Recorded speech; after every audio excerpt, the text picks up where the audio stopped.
그러시면 우리 요한복음 1장 1절에서 14절 함께 교독할 수 있도록 하겠습니다. 예수께서 이 말씀을 하시고 제자들과 함께 기드론 시내 건너편으로 나가시니 그곳에 동산이 있는데 제자들과 함께 들어가시니라. 그곳은 가끔 예수께서 제자들과 모이시는 곳이므로 예수를 파는 유다도 그곳을 알더라. 유다가 군대와 대제사장들과 바리새인들에게 얻은 아랫사람들을 데리고 등과 횃불과 무기를 가지고 그리로 오는지라. 예수께서 그 당할 일을 다 아시고 나아가 이르시되 너희가 누구를 찾느냐. 대답하되 나사렛 예수로 하거늘 이르시되 내가 그니라 하시니라. 그를 파는 유다도 그들과 함께 섰더라. 예수께서 그들에게 내가 그니라 하실 때에 그들이 물러가서 땅에 엎드러지는지라. 이에 다시 누구를 찾느냐고 물으신데 그들이 말하되 나사렛 예수라 하거늘.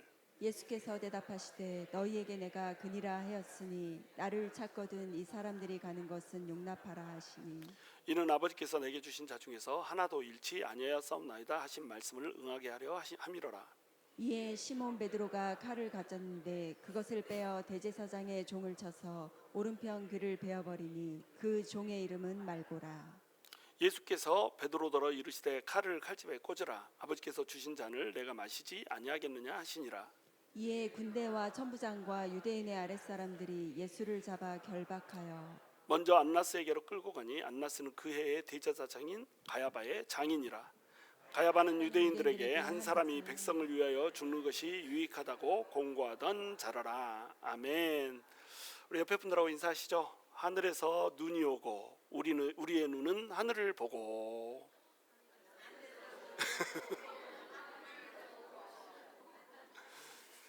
하여튼 한 줄이 넘어가면 절대 못 따라하는 우리 위대한 성도님들, 다시 한번 인사합시다. 당신이 눈보다 아름답습니다. 이거 봐, 한 문장이니까 하잖아. 자, 오늘은 내가 그니라라고 하는 제목으로 요한복음 18장 1절에서 14절 나누기 원합니다. 자, 이제 요한복음 18장에 대해서 쭉 개괄을 해드린 설교를 지난주에 했어요. 요한복음 18장 1절 한 절만 가지고 이제 설명을 해드렸죠. 요한복음 18장 1절에 기드론 시내라고 하는 이 단어를 씀으로써 이후에 있을 예수님께서 당하게 될 예수님의 순환, 이 전체를 설명한다고 그랬어요. 이 기드론 시내라고 하는 것이 어둠의 골짜기, 기드론 골짜기라고 하는 말과 백향목 시내라고 하는 말이 두 개가 합쳐진 거라고 그랬죠. 그래서 이 기드론 시내에 이 시점 6월절이 되면 양의 피가 쫙 흘렀던 겁니다. 원래 이 시내는 물이 흐르지 않아요. 시내가 아니고 골짜기입니다. 그냥 죽음의 골짜기예요. 그리고 양들의 피가 흐르는 6월절에는 물이 흐르는 것이 아니라 피가 흘러가지고 이 피가 물처럼 보이는 이런 시내, 이 시내를 예수님께서 지나가셨다는 거예요. 그러니까 사도 요한은 어떤 이름을 제시할 때 이 이름에다 의미를 담는다고 그랬죠. 시점도 이름도 반드시 이 요한이 기록할 때는 거기에다 신학적 의미를 대유적으로 또는 비유적으로 담고 싶어 했던 겁니다. 그래서 기드론 시내라고 하는 이름을 쓴 거예요. 내가 내 피를 흘려서 희생 양들이 죽어서 그 피를 흘려가지고 시내를 이루게 하듯이 내 피로 이 어둠의 시내, 어둠의 골짜기, 죽음의 골짜기를 흐르게 해줄 거야. 그런데 있잖아, 이걸 건너면 너네는 백향목 시내, 다시 얘기해서 생명이 흐르는 그 은혜의 강가로 너희가 나올 수 있게 될 거야 라고 하는 그 의미를 어떻게 한다? 요한복음 18장 1절에다가 딱 박아놓고 시작을 하고 싶었던 거예요. 그래서 겟세마네 동산이라고 하는 표현을 아예 감춰버립니다. 어떤 동산인지 이름을 얘기하지 않아요. 그리고 그저 기드론 시내 건너편에 있는 동산 이렇게만 표현을 해놓는 겁니다. 이게 요한의 기술 방법이라고 그랬죠. 이게 공간복음과의 차이입니다.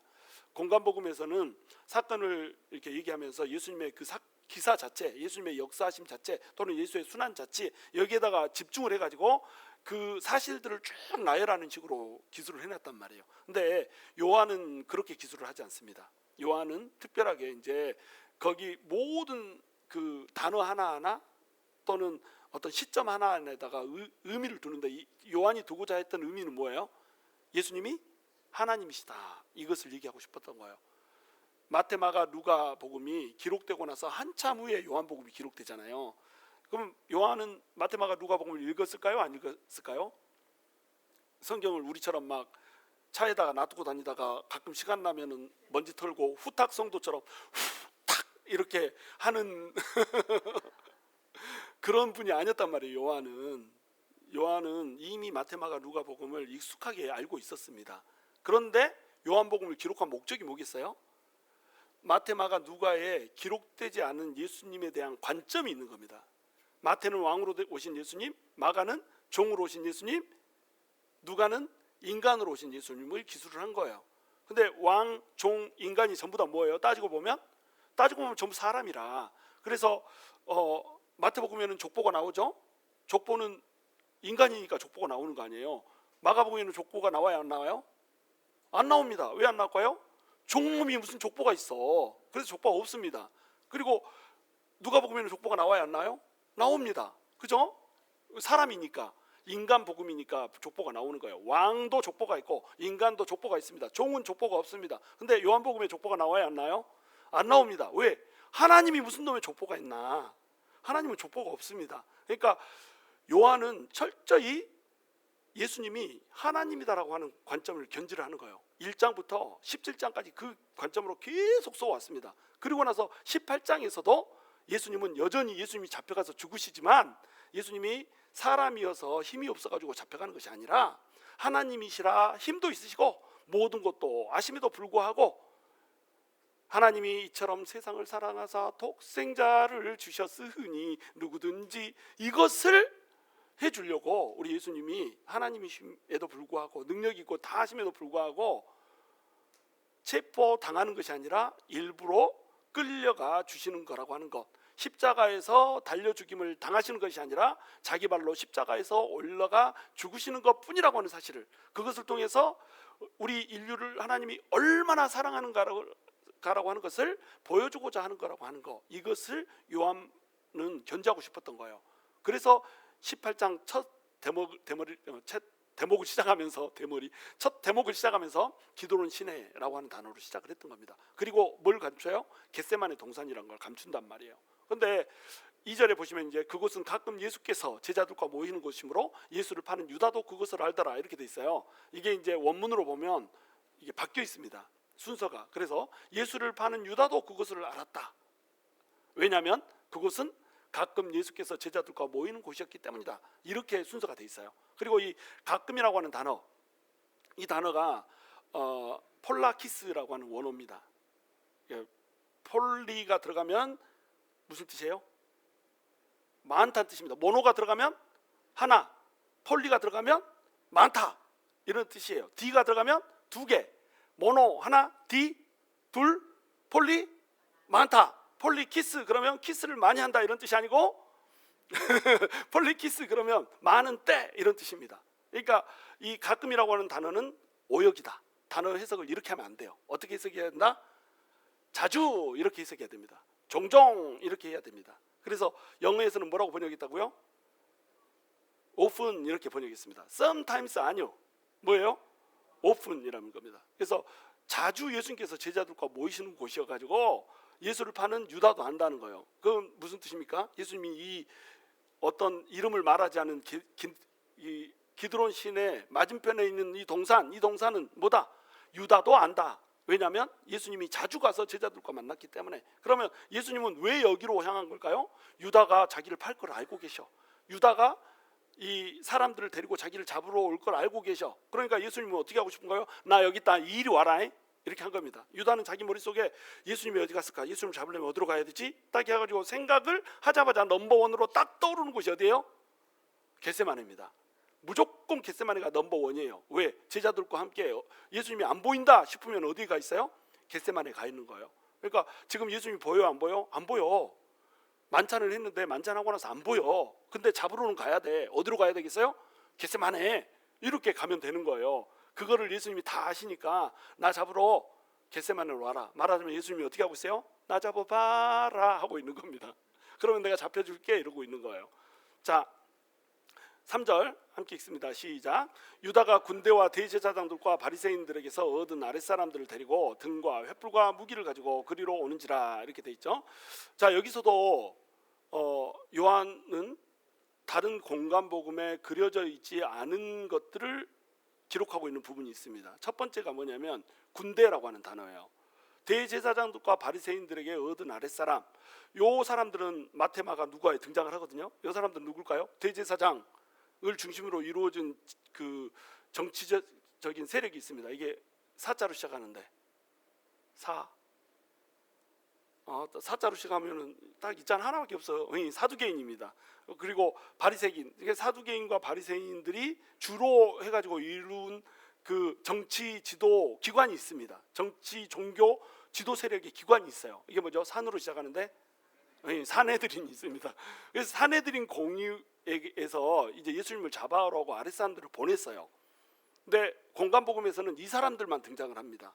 근데 요한은 오히려 군대가 더 많았다라고 얘기를 하고 있어요. 나중에 이제 12절에 보시면은 천부장이 이 군대를 데리고 왔습니다. 자, 그러면 한 100명 정도였다. 그러면은 누가 데리고 왔겠어요?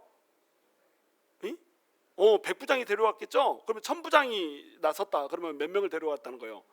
1000명 가까이. 그러니까 100명과 1000명 사이는 누가 이끌어요?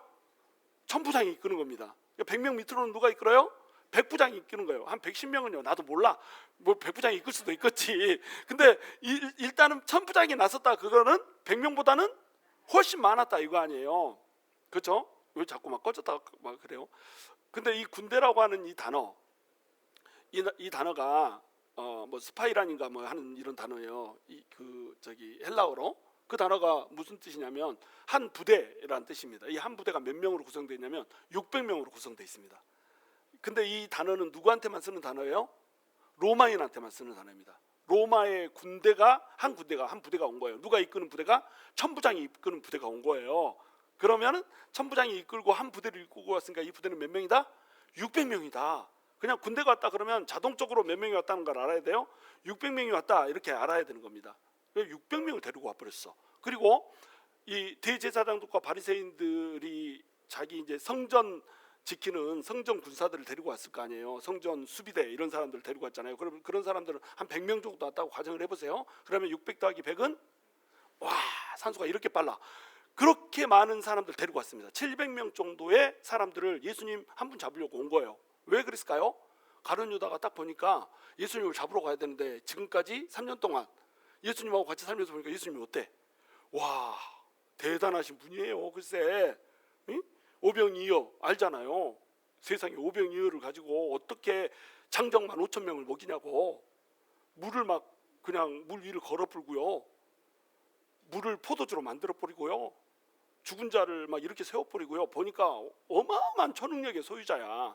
이게 유다가 보는 예수님에 대한 관점이었다니까요. 그러니까 몇 명 데리고 가서는 안 된다. 한 100명 데리고 가서는 예수님을 도저히 잡을 수 없다 이렇게 생각한 거예요. 그래서 100명은 안 되었습니다. 그러니까 그럼 한 몇 명 주면 되냐? 200명 되냐? 안 됩니다. 안 돼요. 그러면은 한 부대를 주면 되겠냐? 그러니까 그래도 한 부대는 줘야죠. 그래서 채워진 게 700이라니까요. 약 700 추측입니다. 700명 정도를 준 겁니다. 가룟 유다의 마음속에는 이제 어떤 생각이 들어요?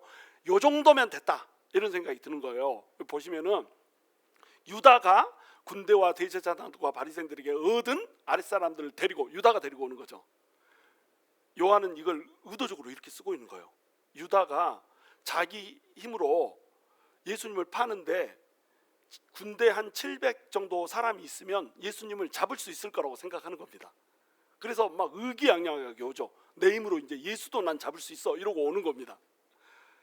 자, 그리고 이제 이 사람들을 데리고 오는 시점이 언젠가 등과 횃불과 무기를 가지고 이렇게 돼 있거든요. 근데 다른 복음서에서는 어떻게 되냐면 검과 몽치를 가지고 왔다 이렇게 돼 있어요. 칼하고 방망이를 데리고 왔다 이렇게 돼 있습니다. 등과 횃불이 빠져 있어요. 근데 요한은 이것을 무기, 그냥 검과 몽치는 무기로 그냥 한 군데로 때려 넣어놓고, 그러니까 중요해요 안 중요해요? 요한한테는 이게 중요하지 않아. 요한한테 진짜 중요한 건 뭐예요?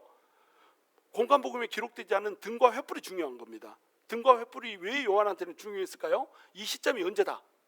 밤이다 이겁니다. 밤. 그러니까 밤이면 영적인 어둠의 시대, 또는 밤이면 예수님이 이제 죽는 시대. 내가 있을 동안은 아직 낮이라 너는 마음대로 다녀라. 근데 밤이 오리니 밤에는 너희가 마음대로 다니지 못하리라 이렇게 하죠. 그리고 너네는 이제 어둠 가운데서 다니지 말아라. 나쁜 짓 하고 살지 말고 이제 빛 가운데 다녀라. 내가 빛이니까 빛 가운데 다녀라. 이렇게 얘기하잖아요. 그러니까 그것은 어떻게 말하는 거예요? 내 계명대로 착하게 살아라 이 말이잖아요. 어깨에다 착하게 살자 막 이런 것만 써놓고 나쁜 짓 하고 돌아다니는 그거 말고 진짜로 착하게 살아라 이렇게 얘기를 해주는 겁니다. 근데 이제 등과 횃불과 이렇게 했다는 얘기는 지금이 어떤 시점이다. 어둠의 시점이다. 이제 난 곧 죽는다. 내가 없어지는 시점, 그 시점, 어둠이 오는 시점이다. 이렇게 지금 설명해 주고 있는 거예요. 동시에 누구도 어두워요. 예수님을 잡으러 오는 유다도 어둡고 예수님을 따라서 오는 그들도 어둡고 예수님 옆에 있는 제자들도 지금 이제 곧 어둠 속으로 들어가야 되는 이 시점, 완벽한 어둠의 시점, 이 시점에 등과 횃불과 무기를 가지고 이제 예수님을 잡으러 오는 겁니다. 4절 함께 읽습니다. 시작. 예수께서 그 당한 일을 아시고 나아가 이르시되 너희가 누구를 찾느냐. 자, 예수님은 당할 일을 이미 다 아신다라고 나와 있습니다. 예수님은 이미 당한 일을 알고 계세요. 그래서 일부러 어디를 건넜다고요? 기드론 시내를 건넜고 일부러 어디에 가 계세요? 겟세마네 동산에 가 계세요. 그래서 겟세마네 동산에서 이제 날 잡아갈 거라고 하는 거, 이것을 생각하면서 기다리고 있는 겁니다. 사실은 겟세마네 동산에서 기도를 했지만요, 기도를 하고 나서 이제 내 뜻대로 하지 마시고 아버지의 원대로 하옵소서 딱 결정을 내린 다음에는요, 유다가 오기를 여기서 기다리고 있는 거예요. 이미 겟세마네 동산으로 기도하러 가는 그 순간부터 유다가 사람들을 데리고 자기 자신을 데리러 올 거라고 하는 것, 잡으러 올 거라고 하는 것을 예수님은 알고 계시고 그것을 예수님 자신이 스스로 계획했습니다. 예수님의 셋업이에요. 그러니까 사람들이 잡으러 오니까 갑자기 예수님이 겟세마네 동산에다 화들짝 놀라가지고 오면 기도했는데 왜 잡으러 온다니 막 아이고 이제 난 죽었다 이렇게 한 게 아니란 말이에요. 고객님 당황하셨어요 막 이렇게 한 게 아니고 예수님은 이미 모든 것을 아시고 죽을 생각을 여기서 하고 계신다라고 하는 거예요. 그래서 당할 일을 다 하시고 이렇게 해놨다는 겁니다. 그러면 당한 일을 다 하신다면 너희가 누구를 찾느냐 이 질문을 할 필요가 있어요 없어요? 아시잖아. 나 찾는 거 알잖아요. 근데 예수님이 질문을 한 겁니다. 너희가 누구를 찾느냐 이렇게 질문을 한 거예요. 그러니까 여기에도 요한은 의도를 담고 싶어요? 안 담고 싶어요?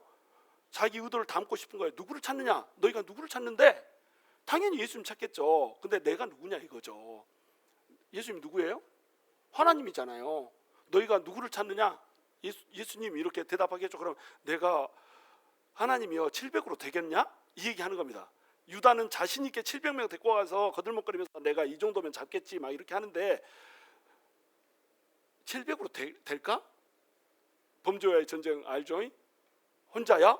그러니까 응 싱글이야? 막 이렇게 대답하는 장면. 이게 사실은 혼자 왔어? 혼자 날 잡을 수 있겠어? 이런 뜻이잖아요. 역시 우리 성도들은 뭔 말을 드라마 얘기를 하면 몰라. 너무 거룩하고 홀리해가지고 목사만 이제 안 거룩하고 하여튼간 700으로 되겠어 이 말입니다. 너희가 누구를 찾느냐? 나 인간으로 보고 너희가 700을 데려와서 700으로 되겠니? 이런 뜻이에요. 나중에 이제 베드로가 예수님을 잡으려고 하니까 예수님 못 잡게 하려고 어떻게 합니까? 칼을 꺼내가지고 말고의 귀를 잘라버리잖아요. 그러니까 예수님이 그러지 말고 이렇게 하면서 말리면서 칼을 칼집에 다시 꽂아라 이렇게 얘기하죠. 그리고 마태복음에 보시면은 내가 12영이나 되는 천사를 지금이라도 당장 불러가지고 이들을 멸하지 못하겠느냐 이렇게 말씀하신단 말이에요. 그 12영이 뭐예요? 12군단입니다. 한 군단은 몇 명이에요? 한 군단이 6,000명입니다. 아까 부대가 그 몇 명이라고 했어요? 부대가 600명이라고 그랬죠. 그 600명이 10개 모인 그 군단이 몇 명이다? 6,000명이다. 600명 10명만 있으니까 당연히 6,000명이죠. 그 6,000명이나 되는 부대를 몇 개를 부를 수가 있다고요? 12개를 부를 수 있다니까요. 그러면 총 몇 명이에요? 천사가? 7만. 와 대박. 다른 사람도 아니고 우리 장모님이 72,000명 맞춰 부려요. 그 짧은 시간에 산수가 나보다 빠르다. 와 72,000명을 내가 지금 당장이라도 부를 수 있다 이렇게 대답한 겁니다. 그러면 천사 한 명이 몇 명을 죽였어요? 역사 속에서 보면 이사야서에 천사 한 명이 죽인 수는 이사야서에 히스기야 시대 때 아수르 군대 왔을 때 하룻밤 사이에 천사 한 명이 18만 5천 명을 죽여버렸습니다. 그러면은 7만 2천 명이 죽일 수 있는 군대의 수는 7만 2천 곱하기 18만 5천 얼른 해보세요. 계산 안 되죠? 계산할 필요 없어요. 한마디로 말하자면 내가 지금 당장이라도 이 지구를 폭파시켜 버릴 수 있다 이런 뜻입니다. 지구를 내가 단 한 방에 쓸어버릴 수 있다 이런 뜻이에요. 여기 나와 있는 700명의 군대 말고 온 지구를 전부 쑥대밭을 만들어 버릴 수 있다 이 말이 내가 12영이라도 지금 부를 수 있다 이 말에 지금 함축되어 있는 거예요. 우리 주님이 어마어마한 능력의 소유자이십니다. 그런데 그분이 너희가 누구를 찾느냐 이렇게 물어보고 있는 거예요. 700으로 되겠어? 나 하나님인데? 이런 뜻인 겁니다. 자, 5절 그러니까 대답을 합니다. 대답하되 나사렛 예수라 하거늘 이르시되 내가 그니라 하시니라. 그를 파는 유다도 그들과 함께 섰더라. 이렇게 돼 있죠.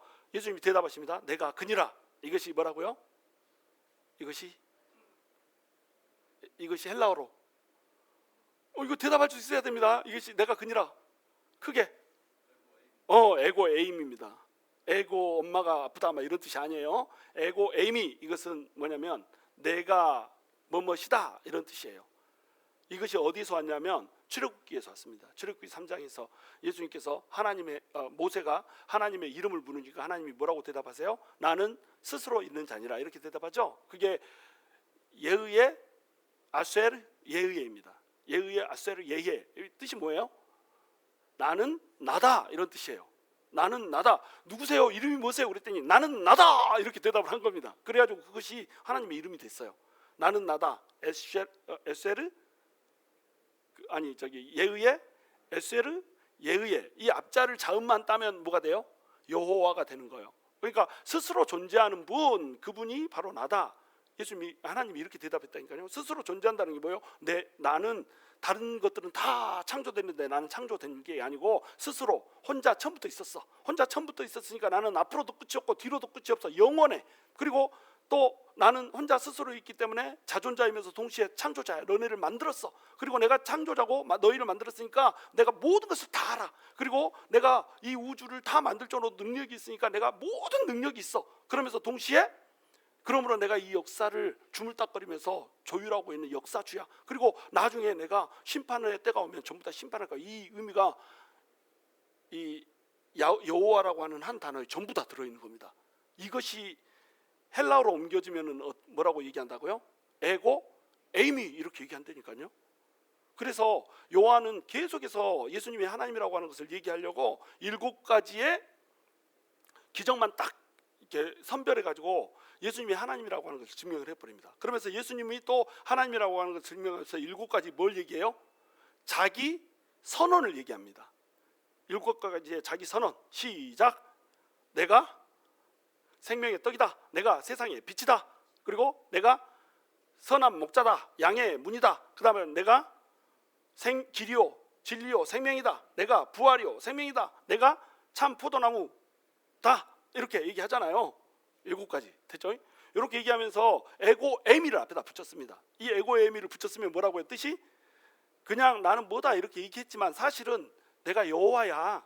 내가 하나님이야. 이 얘기를 하고 있는 거예요. 그리고 풍랑이 막 이는 그 풍랑 이는 바다에서 제자들이 막 불불불 떨잖아요. 풍랑이 있는데 예수님은 없고 어떻게 해야 됩니까? 그런데 예수님이 딱 오면서 뭐라고 얘기합니까? 에고 에미 나다. 놀라지 말아라. 두려워하지 말아라. 이러면서 풍랑이 잠잠해져 버리잖아요. 무슨 뜻이에요? 내가 하나님이요. 이 물과 풍랑과 바람도 전부 다 내 앞에서는 잠잠해질 수밖에 없어. 이렇게 얘기하는 겁니다. 오늘 또 뭐라고 얘기해요? 이르시되 내가 그니라. 에고 에미 무슨 뜻입니까? 내가 하나님이야. 이렇게 얘기한 겁니다. 그러니까 사람들이 이렇게 대답하는데 누가 서 있다고 그래요? 그를 파는 유다도 그들과 함께 섰더라 이렇게 돼 있죠. 유다가 서 있으면 누구도 서 있다는 거예요. 군대들이 다 서 있습니다. 예수님을 그들은 잡을 수 있을 줄 알고 당당하게 지금 서 있어요. 예수님 앞에서. 근데 예수님이 뭐라고 얘기해요? 내가 하나님이야. 날 잡을 수는 있고 이렇게 얘기하는 겁니다. 그랬더니 사람들이 어떻게 합니까? 예수께서 그들에게 내가 그니라 하실 때에 그들이 물러가서 땅에 엎드러지는지라 전부 다 뒤로 물러가 버렸습니다. 에고 에미 딱 이렇게 하니까요. 다들 도도도도 물러가지고 그 자리에서 딱 무릎을 꿇어버렸습니다. 자, 이것은 그렇게 시켰을까요? 아니면 자기도 모르게 그렇게 됐을까요? 자기도 모르게 그렇게 돼버렸습니다. 에고 에미. 자, 제가 얘기합니다. 에고 에미. 아무도 안 물러났잖아. 그죠? 자, 이제 다시 한국말로 합니다. 여러분이 헬라어를 못 알아먹어서 그럴 수도 있으니까 내가 한국말로 할게요. 내가 하나님이여. 아무도 안 물러나잖아. 그죠? 사람이 말한다고 물러나는 게 아니야. 사람이 말한다고 무릎 꿇는 게 아니에요. 하나님이 에고 에이미 하면서 나는 하나님이다 자기 선포를 딱 할 때에 하나님의 신성이 그 말씀 가운데 녹아서 같이 들어간 겁니다. 하나님이 말씀이니까. 예수님이 말씀하실 때 그 말씀은 하나님의 말씀이니까, 하나님이 내가 하나님이야 할 때 예수님을 잡으러 왔던 사람들은 전부 다 뒤로 물러나서 무릎을 꿇었다는 거예요. 제가 말할 때는 여러분 무릎을 안 꿇잖아요. 그죠? 나를 그렇게 좋아하는 이미정 집사도 무릎 안 꿇는다 야. 무릎 안 꿇어. 그죠? 심지어는 이보현 사모도 비웃어 버리잖아. 내가 하나님이다. 아이고 네가 하나님이면 나는야 하나님의 할아버지다. 막 이러고 있잖아 지금. 아무도 무릎 안 꿇습니다. 그죠? 왜요? 내 입에는 권세가 없어. 내 혀에 권세가 없습니다. 하나님의 신성이 나한테 없어. 근데 예수님이 나는 하나님이다 얘기하니까 전부 다 무릎을 꿇어버린단 말이에요. 그러니까 뭐가 드러났어요? 내가 하나님이다라고 하는 것이 실제로 드러나 버렸습니다. 그것을 이 700명의 군대는 몸으로 몸소 체험하고 있는 거야. 아, 무릎을 딱 꿇으면서 어머, 내가 왜 무릎이 꿇려져 있지? 내가 왜 머리가 조아려져 있지? 내 몸은 왜 이렇게 사시나무 떨듯이 이렇게 떨고 있지? 막 이렇게 생각하면서 아, 저분은 진짜 하나님이시구나 이렇게 된 겁니다. 자, 그래가지고 11절까지 자 7절 함께 읽습니다. 시작. 이에 다시 누구를 찾느냐고 물으신데 그들이 말하되 나사렛 예수라 하거늘. 자, 이에 다시 누구를 찾느냐 또 물었습니다. 예수님이. 이건 이제 무슨 뜻이겠어요? 누구를 찾느냐 이제 물어봤죠. 그 전에는 누구를 찾느냐 이게 무슨 뜻이라고 그랬죠? 700으로 날 잡을 수는 있고 이런 뜻이라고 그랬죠. 자, 이제 누구를 찾느냐 이건 무슨 뜻이겠어요? 자, 내가 하나님이라는 거 이제 알았지? 이제 말해봐라. 너네가 누구를 찾냐? 지금 너네가 찾는 게 누구냐? 하나님이지? 절대로 700 갖고는 날 못 찾겠지? 이렇게 얘기하고 있는 거예요. 그러니까 그들이 다시 대답합니다. 이때 대답할 때는 이제 그 당당함이 사라져 버렸어요. 나사렛 예수다! 막 이렇게 말했다면 지금은 저기 나사렛 예수인데요? 막 이렇게 얘기하고 있는 거예요. 잡을 수는 있을까요? 잡혀주실래요? 막 이러고 있는 겁니다. 이 톤을 아시겠어요? 문자에는 톤이 없어. 근데 내가 설명을 하니까 톤을 알겠죠. 나사렛 예수를 찾는데 이렇게 얘기를 한 겁니다. 그랬더니 예수님이 뭐라고 대답하세요? 너희에게 내가 그니라 하였으니 나를 찾거든 이 사람들이 가는 것은 용납하라 이렇게 말씀하신 겁니다. 자, 이제 알겠지. 내가 그다 내가 대답했다. 두 번째 대답하는 거야. 내가 하나님이다 대답했다. 에고 에미 나는 하나님이다 얘기했어. 그러니까 너네가 나를 잡을 수 없는 거 알지? 근데 너네가 나를 찾거든 내가 잡혀줄 테니까 지금 여기 있는 제자들은 너네 보내줘. 그러면 잡혀줘 줄게. 잡혀는 드릴게. 이렇게 얘기한 겁니다. 잡혀는 줘 드릴게. 이렇게 한 거예요. 뭔 말인지 모르겠지만 일단 자, 그래가지고 9절 함께 읽습니다. 시작. 이는 아버지께서 내게 주신 자 중에 하나도 잃지 아니하였습니다 하신 말씀을 응하게 하려 함이로라. 자, 아버지께서 내게 주신 자를 나는 한 명도 잃지 않을 거다. 유다는 아버지께서 나에게 주신 자예요 아니에요? 아니죠. 택정된 자가 아닙니다. 유다는 자기 갈 길을 가는 거예요. 근데 나머지 11명의 제자들 그리고 거기에 아마 파서블리 더 있었던 제자들 이런 사람들은 예수님께서 하나님으로부터 받은 자라고 하는 겁니다. 그러니까 한 사람도 잃어요 안 잃어요? 잃질 않아요. 이 사람들은 그냥 가게 해라. 만약에 이 사람들을 가게 안 해주면 어떻게 하겠어요? 예수님이 천사들을 불러본다니까요. 천사 불러보면 어떻게 돼요? 다 죽어버려. 그것을 무릎을 딱 꿇는 순간에 그들은 감각적으로 알았던 거예요. 원래 700명을 데리고 올 때는 이들은 어떤 생각을 하고 왔을까요? 일망타진이요. 한 번에 전부 다 잡아버리겠다 이러고 온 거예요. 예수님과 그 예수에게 빌붙어 있는 그 반역 도당들을 한꺼번에 전부 다 쓸어서 죽여버리겠다 이렇게 하고 온 겁니다. 그렇죠? 그런데 예수님이 내가 하나님이다 이렇게 얘기하고 난 다음에 에고 에임이 이렇게 얘기하고 난 다음에는 잡을 수가 없는 거예요. 예수님도 잡을 수가 없다는 그 사실을 그들은 압니다. 그러니까 나를 이렇게 나와 함께한 이들은 그냥 놔줘라 이렇게 하니까 순순히 그냥 놔준 거예요. 이들이 예수님을 뭐 하나님이라고 믿은 게 아니잖아요. 하나님인 것처럼 느끼긴 하지만 내 주님이라고 믿은 건 아니잖아요. 그러니까 이들 놔줘라 한다고 네 놔드리죠 그러면 당연하죠. 막 이렇게 이들이 하겠어요? 안 하죠. 뭔 헛소리요 이러고 다 잡을 거 아니에요. 근데 놔줄 수밖에 없었습니다. 왜? 예수님이 에고 에이미 하면서 그 신성을 드러내버렸거든요. 그러니까 예수님한테는 뭐가 있는 거예요?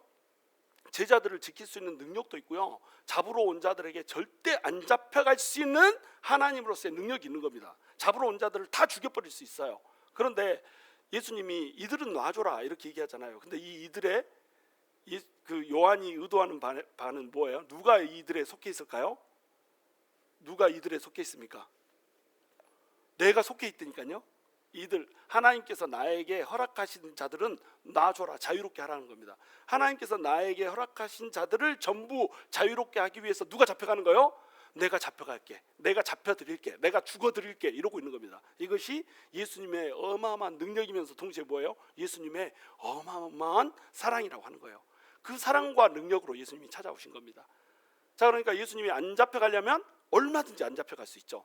근데 이 사실을 아직도 깨닫지 못하고 있는 사람이 한 명 있습니다. 누굴까요? 우리 유다 못 깨닫죠, 당연히. 또 제자들 중에도 깨닫지 못하고 있는 대표적인 사람이 하나 있죠. 누구겠어요? 베드로라고 하는 사람입니다. 10절 한번 읽습니다. 시작. 이에 시몬 베드로가 칼을 가졌는데 그것을 빼어 대제사장의 종을 쳐서 오른편 귀를 베어버리니 그 종의 이름은 말고라. 베드로 머릿속에는 예수님이 지금 당장 잡혀가고 있어요. 베드로가 뭐라고 얘기했습니까? 당신이 죽으면은 나는 무덤까지라도 쫓아가겠습니다. 난 당신 절대 배신하지 않습니다. 무조건 난 당신 편이에요. 이렇게 얘기를 해놨어. 근데 지금 급박하게 상황이 돌아간단 말이에요. 근데 만약에 시간을 좀만 더 줬어, 한 1시간 정도 이렇게 시간을 줬어, 그럼 베드로 어떻게 했을까요? 숨었지. 근데 지금 상황이 급박하게 돌아가는데 베드로는 뭐예요? 성질 자체가 다혈질이요. 그때 빡 파르르 성질을 하면 뭔 행동을 할지 몰라. 그래가지고 베드로가 칼을 빡 뽑아버렸습니다. 그래가지고 목을 베려고 칼질을 확 휘둘렀는데, 베드로가 직업이 뭐예요? 직업이 살인 청부업자가 아니요, 어부인 거요. 우리나라는 어부들이 사시미를 치잖아요. 회를 직접 치니까 칼질을 제법 합니다. 근데 여기는 사시미 안 먹어. 그러니까 칼질이란 걸 해본 것이 없는 거예요. 딱 그냥 한번 딱 생선 쳐서 죽일 때 빼고는 칼질을 해본 적이 없어. 칼질을 해본 적도 없는 게 자기 힘으로 예수를 지키겠다고 칼질을 쫙 한 겁니다. 그러니까 어떻게 돼버렸어요? 말고 목을 치려고 했는데 목 말고 어디를 쳐버렸어요? 귀를 쳐버렸어. 귀가 뚝 떨어져 나가버렸네. 예수님이 밤에 캄캄한데 보이지도 않는데 그거 더듬어가지고 귀 찾아다가 딱 붙여서 고쳐주고 막 이렇게 하지 않습니까? 괜히 예수님만 귀찮아.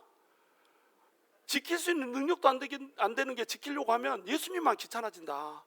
우리도요, 우리 집에 강아지, 엄청나게 큰 강아지가 있거든요. 어마어마하게 충실합니다. 집을 자기가 지켜야 된다고 생각해. 지가 나를 지켜야 된다고 생각해요. 그래서 밖에 누가 그냥 길을 그냥 지나가고 있어. 근데 막 너무 막 시끄럽게 짖어봅니다. 대화를 하고 있는데 대화가 안 돼. 자기는 어떻게 하고 있어요? 내가 우리 주인님을 지킬 거요, 이렇게 하고 있습니다. 근데 내 입장에서는 어때요? 네가 날 지키긴 뭘 지켜, 시끄럽긴 하지. 그렇다는 거예요. 베드로는요, 자기가 예수님을 지킬 수 있을 줄 알았습니다. 자기 힘으로 예수님을 지킬 수 있을 줄 알았어요. 근데 예수님은 지킬 수 있는 분이 아니에요. 우리가 예수님 자체는 예수님이 스스로 지키십니다. 예수님이 하나님이시잖아요. 우리도 전도를 하다가 막 대판 싸움할 때 있죠. 왜 그런지 아세요? 우리가 하나님을 지켜야 된다고 생각하니까 그렇습니다.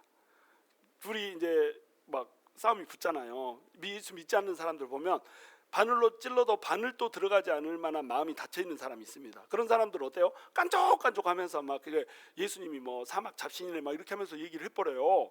예수를 믿으려면 내 주먹을 믿어라야. 논리적으로 이 사람이 살았다가 부활하는 게 말이 되냐? 예수님은 실제 인물입니까? 역사적으로 존재했습니까? 역사적으로 존재했다고 내가 역사 근거들을 딱 주잖아요. 그러면 예수님이 부활했다는 얘기도 나옵니까? 그러면 그게 성경 말고 다른 역사에 나옵니까? 그러면 그 다른 역사에 나오는 걸 제가 알까요, 모를까요?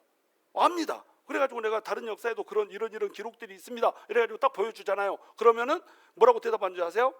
그건 기말지 신화에 기말지는 있었지만 기말지가 아래서 나왔다는 것은 거짓말하듯이 부활하는 부분은 거짓말이겠죠. 뭐라고 얘기도 안 믿을 거면서 왜 물어보냐고. 글쎄, 그잖아요. 근데 우리는 그 말을 들으면서 어떻게 해요? 열이 팍팍 오릅니다. 그래가지고 한바탕 예수 전하는 사람, 예수 내가 지금 전도하고 있는 사람하고 싸움을 붙여버려, 싸움을 해버려. 그러면 그 다음에 예수를 전도할 수 있어요, 없어요? 전도할 수 없단 말이에요. 그게 왜 그러냐면 내가 예수를 변호해야 되는 걸로 생각을 하는 겁니다. 근데 내가 예수를 변호할 필요 없습니다. 예수님을 내가 변호할 필요 없어요. 예수님은 예수님 스스로 변호합니다. 예수님 스스로 지킵니다. 바알세붑 아시죠? 바알세붑이 무슨 뜻이에요? 바알세붑이 그 말 그대로 하면 무슨 뜻이에요? 바알세불이 높은 곳의 주인, 이래가지고 이게 우상들을 섬길 때 바알, 가장 높은 이 주인, 이렇게 하면은 바알세불이 되는 거예요. 근데 이 바알세불한테 제사를 드리는데 바알세불한테 제사 드리면은 우리는 유대인들은 제사 드릴 때 어떻게 합니까? 그거 제사 드리고 막 불태워서 없애잖아요. 불태워서 다 올려버립니다. 그러니까는 남는 게 없어요. 화목제물 불태워서 없애는 부분 빼고 나머지는 어떻게 합니까? 사람들이 나눠 먹습니다. 근데 그 다음 날까지 둬요, 안 둬요? 그 다음 날까지 안 둡니다. 파리가 꼬일 새가 있다 없다? 없다. 근데 그 바알세불을 제사하는 사람들은 제사 제물을 그냥 놔뒀습니다. 그 날 것을 놔두고 날 것을 그냥 계속 그 신한테 펼쳐놓는 거예요. 그러면 신이 와서 먹어요? 파리가 와서 먹어요? 파리가 와서 먹으니까 그 제사에는 파리가 막 득실득실했습니다. 그래서 이 신은 파리의 신인갑다. 파리를 지키고 보호하는 신갑다. 이래가지고 이름을 뭐라고 바꿨냐면 바알세불에서 바알세붑으로 바꿨습니다. 세붑이 뭐예요? 제붑 이러면 이게 무슨 뜻이냐면 똥파리 이런 뜻입니다. 그러니까 바알세붑 이러면 어떤 뜻이냐면 똥파리의 주인 이런 뜻이 되는 거예요. 이것을 유대인들은 이 바알세붑을 모시는 사람들을 조롱하려고 신의 이름을 그렇게 불렀습니다. 너네 신은 똥파리의 신인데, 야, 똥파리의 신이 똥파리가 그 재물에 붙었는데 지 재물에 붙은 거 지가 쫓지도 못하더라? 이렇게 조롱하는 거예요. 사람들이 똥파리도 붙어있으면 막 쫓거든요. 에이, 왜? 이거 우리 신한테 버치는 거야. 먹으면 안 돼. 더럽히면 안 돼. 이렇게 하면서 똥파리를 쫓았습니다. 그러니까 야, 너네 신은 똥파리도 못 쫓냐? 이렇게 조롱을 했다니까요. 근데 우리 하나님은 그렇게 조롱받으실 분이 아니란 말이에요. 우리 하나님은 영이시잖아요. 영이시기 때문에 누군가가 지켜줄 필요가 없습니다. 예수님도 하나님이시잖아요. 누군가가 지켜줄 필요가 없어요. 그러니까 우리가 예수님을 절할 때 상대방이 막 깐족거리잖아요. 그러면 귀엽게 봐주시면 됩니다. 싸움을 할 필요가 없어. 그 사람이 그렇게 생각해도 우리 하나님의 영광이 어디 가는 거 아니야. 내가 막 약오르는 이유는 뭐예요? 내 것에 대한 자신감이 탑으로 차 있지 않기 때문에 그래요. 내가 내 것에 대한 자신감이 너무 넘치잖아요. 그러면 뭐라고 얘기해도 막 이렇게 기분 나쁘고 막 이러지 않습니다. 어떤 사람이 나한테 와가지고 야, 이 멍청한 놈아 이렇게 욕하면 내가 웃습니다. 왜? 너 내가 멍청하지 않거든. 그렇잖아요? 근데 나한테 와가지고 누가 야, 이 못생긴 놈아 그러면 내가 조금 기분이 나빠지려고는 합니다. 내가 생각해도 좀 못생기긴 했거든. 이거 어때요? 결국은 내가 훅 도는 이유는 뭐 때문에 그러냐면 하나님에 대한 자신이 없는 거야. 우리 하나님은요, 인간의 말로 그 영광이 가려지고 움직이고 이런 분이 아니세요. 그러니까 이 베드로가 예수님을 지키기 위해서 칼을 빼가지고 휘두를 필요가 없다는 거죠. 베드로하고 그 가룟 유다가요, 똑같은 선상이 있습니다. 어떤 선상이 있냐면 자기 나라라고 하는 선상이 있어요. 이 세상에 두 나라가 있잖아요. 하나는 하나님 나라고 하나는 자기 나라거든요. 이 자기 나라라고 하는 선상에서 가룟 유다는 어떻게 흘러가고 있냐면 내가 700명을 데려오면 예수님을 잡아서 죽일 수도 있어라고 생각을 하는 겁니다. 근데 베드로는 어때요? 700명의 군대로부터 내가 칼을 뽑으면 예수님을 지킬 수도 있어라고 생각하는 겁니다. 둘 다 잘못된 거잖아요. 그렇죠? 둘 다 자기 나라에서 살고 있는 거예요. 물론 가룟 유다가 형편없이 지금 잘못된 길을 가고 있지만 이 베드로는 예수님을 사랑하기 때문에 그런 행동을 하지만 이 동기는 사랑이라 할지라도 인식이 어때요? 잘못돼 있다는 거예요. 베드로가 지킬 수 있는 하나님이 아닙니다. 베드로가 지킬 수 있는 예수님이 아니에요. 왜냐하면 예수님은 지금 이 길을 일부러 걸어가고 계시거든요. 그래서 예수님이 말씀하십니다. 예수께서 베드로를 이르시되 칼을 칼집에 꽂으라. 아버지께서 주신 잔을 내가 마시지 아니하겠느냐. 이건 아버지께서 주신 잔이기 때문에 모든 인류를 대신해서 내가 피를 흘리고 죽어서 이 사랑으로 인류들을 구원해야 되겠다라고 하는 결정 가운데서 이 잔을 내가 마시고 있는 것이기 때문에 이 고난의 잔을 마셔야지 내가 영광의 잔에 갈 수도 있고 나의 같이 붙어있는 자들도 영광의 산으로 들어갈 수 있기 때문에 나는 이 길을 걷는 것이지 내가 힘이 없어서 아니면 뭐 아무것도 모르고 있기 때문에 당하고 있는 것이 아니야. 이렇게 얘기를 하고 있는 거예요. 12절 이에 군대와 청년과 유대인의 아랫사람들이 예수를 잡아 결박하여 먼저 안나스에게로 끌고 가니 안나스는 그 해의 대제사장인 가야바의 장인이라. 이건 이제 다음 주에 설명하고요. 14절 가야바는 유대인들에게 한 사람이 백성을 위하여 죽는 것이 유익하다고 공고하던 자라라. 가야바라고 하는 사람이 이제 예수님을 신문하게 될 겁니다. 근데 가야바는 어떤 사람이라고요? 나사로가 죽었잖아요. 나사로가 죽었을 때 예수님께서 나사로야 나오너라 해가지고 나사로를 살려버렸습니다. 자, 나사로를 딱 살려버리니까 이제 민중들은 어떻게 해요? 대중들은 저 예수님이면은 로마 제국을 상대로 해서 이길 수 있겠다 이렇게 생각을 한 거예요. 자, 오병이어 사건을 펼쳤습니다. 그 무슨 뜻이에요? 전쟁이 일어나 가지고 전쟁에서 제일 중요한 게 뭡니까? 식량이잖아요. 그러니까 전쟁이 일어나 가지고 식량이 부족하면 예수님이 오병이어 딱 가가지고 딱 가면은 그냥 5천 명을 먹일 수 있는, 군대 5천 명을 먹일 수 있는 음식이 있는 겁니다. 군대 5천 명이면 로마 군대를 다 제압할 수 있어요. 왜요? 지금 군대 5천 명이 먹을 식량이 충분합니다. 근데 지금 나사로를 살려버렸잖아요. 그러면 어떻게 되냐면 5천 명이 싸우다가 한 500명만 죽이고 전부 전사를 해버렸어요. 맹렬히 전사를 했어요. 그러면 예수님이 어떻게 하면 됩니까? 군대들아 나와라! 딱 그러면은 5천 명이 전부 다 다시 살아나는 겁니다. 그러면 5천 명이 다시 전쟁을 해. 500명 죽이고 다 전멸해버렸어. 또 예수님이 어떻게 하면 돼요? 군대들아 나와라! 그러면 또 다 살아버립니다. 무슨 얘기인지 이해가 되세요? 그러면 이거 한 100번 딱 반복해버렸다. 그러면 로마 제국 쓸어버립니다. 뭔 말인지 알겠죠? 그러니까 이 사람들이 보기에는 아 이제 예수님이 왕이다야. 예수님이 진짜로 유대인의 왕이 돼가지고 이 나라 끝내겠다야. 이렇게 생각을 한 겁니다. 그런 꿈을 꾼 거예요. 그래가지고 예수님을 왕으로 세우려고 막 사람들이 애를 썼잖아요. 가룟 유다도 그 중에 한 명이었습니다. 이제 예수님이 그렇게 할 수 있겠다 이렇게 했는데 예수님이 의외로 어떻게 합니까? 의외로 나는 순환을 받고 죽을 거야 이걸 3번이나 말씀을 해버립니다. 가룟 유다 생각에는 어때요? 이분 믿고 따랐다가는 큰일이겠는데 가룟 유다는 예수님을 한 번도 주님이라고 부른 적이 없잖아요. 랍비어 라보니어 이렇게 불렀습니다. 선생님 이렇게 불렀어요. 왜 선생님이라고 부르면서 따랐어요? 자기 나라를 세우려고 그렇게 따라다니면서 그렇게 했던 겁니다. 근데 가만히 보니까 예수님이 죽는다고 하니까 이거 안 되겠어. 그래서 예수님을 마지막 순간에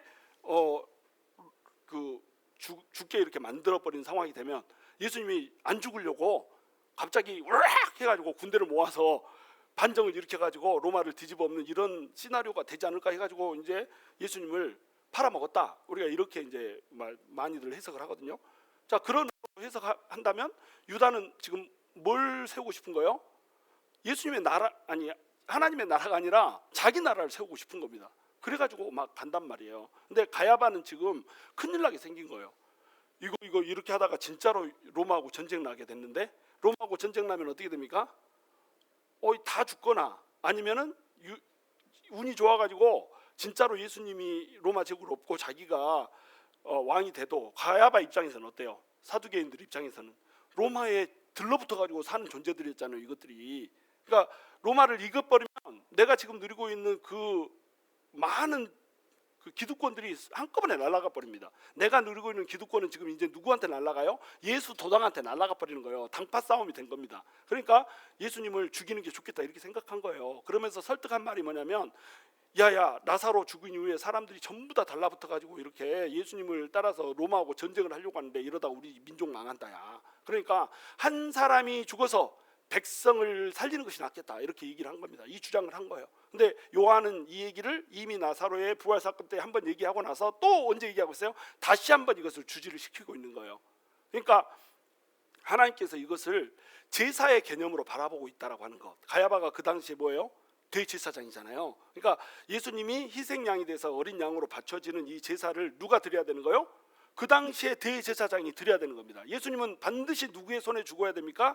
당시의 대제사장인 가야바의 손에 죽어야 되는 거예요. 그러니까 가야바가 일어나서 말한 겁니다. 이 사람 죽여야 된다. 이 사람 죽이고 모든 사람이 살아야 된다. 백성이 살아야 된다.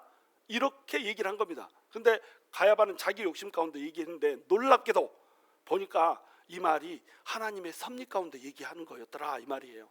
그래서 예수님이 지금 잡혀가는 이 모양새를 요한은 어떻게 설명하고 있냐면 모든 백성이 살게 하기 위해서 예수 한 사람이 죽어가고 있다. 특별히 이제 로마 군대가 왔다라고 하는 것을 부각시키잖아요. 그리고 나중에 이제 빌라도 총독이 이것을 형을 집행한다는 것을 이렇게 특별히 강조를 하거든요. 이게 요한복음의 특징입니다. 무슨 뜻이에요? 유대인들이 예수님을 십자가에 못 박아 죽인 줄 알지 그거 아니야. 유대인들과 이방인들이 합작으로 예수님을 십자가에 못 박아서 죽은 거야. 근데 그 죽음의 의미가 뭔지 알아? 유대인들과 이방인 전 인류를 예수님이 죽으면서 십자가의 그 피로 전부 다 죄를 속하고 살려주려고 하는 그 의도 속에서 희생 제물로 죽고 있는 거야 라고 하는 얘기를 이 요한이 해주고 싶은 거예요. 그러니까 공관복음에서는 집어넣지 않았던 것을 의도적으로 집어넣으면서 사도 요한이 예수님은 하나님이셨어. 근데 그 하나님이 힘도 있고 지혜도 있고 모든 것을 다 하시고 모든 것을 할 수 있는 능력이 있음에도 불구하고 너희 같은 인간들을 위해서 그냥 죽어준 거야. 그것이 예수님의 사랑이고 그 사랑으로 너희를 위해서 이제 일을 할 텐데 예수님이 있잖아. 전능한 능력이 있다. 그러니 너희가 두려워할 게 뭐가 있겠냐 이 얘기를 하는 겁니다. 제자들은 도망갔어요. 근데 그 도망간 제자들은 도망갈 때에 자기가 도망갔다라고 생각합니다. 도망간 게 아니에요. 사실은 도망간 게 아니라 예수님께서 그 몸값을 주고 산 겁니다. 내가 잡혀갈 테니까 이들은 풀어주라. 몸값을 주고 지금 교환이 일어난 거예요. 자기들이 도망가서 산 게 아니에요. 하나님이 택정 가운데 살려준 겁니다. 우리도 똑같아요. 우리 하나님이 살려주셨습니다. 그리고 지금도 하나님이 우리를 살려주십니다. 앞으로도 하나님이 영원히 우리를 어떻게 하실 거예요? 살려주실 겁니다. 하나님이 그 사랑과 그 능력으로 우리를 늘 붙잡고 계십니다. 택정된 자, 아버지께서 나에게 허락한 자, 그 한 사람을 내가 놓치지 않고 주님이 오시는 그날까지 늘 붙들고 계실 것입니다. 그러니까 우리 주님께서 그런 주님이심으로 우리가 두려워할 이유가 있을까요? 두려워할 이유가 없다는 거예요. 지금은 어둠의 시대, 지금은 암흑의 시대, 누구나 두려워할 수밖에 없는 시대, 이 시대지만 나는 너네를 절대 그냥 내버려 두지 않을 거야. 그러니까 두려워하지 마. 담대하게 나의 나라를 위해서 너희가 그 다음 너에게 맡겨진 사역을 하면 되는 거야. 이렇게 얘기하고 있다는 거예요. 이 메시지가 오늘날 우리의 메시지로 받아들여지는 은혜가 있기를 원합니다.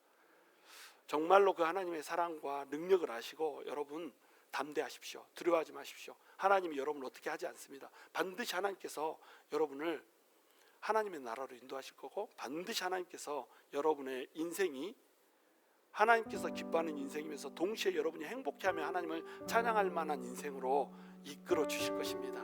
오늘도 어렵고 힘들다 할지라도 정말로 사랑과 능력이신 그 하나님을 올려다보며 하늘에서 눈이 온다 할지라도 우리는 눈을 들어 하늘을 바라보는 거룩한 은혜가 있을 수 있기를 주님의 이름으로 축원합니다.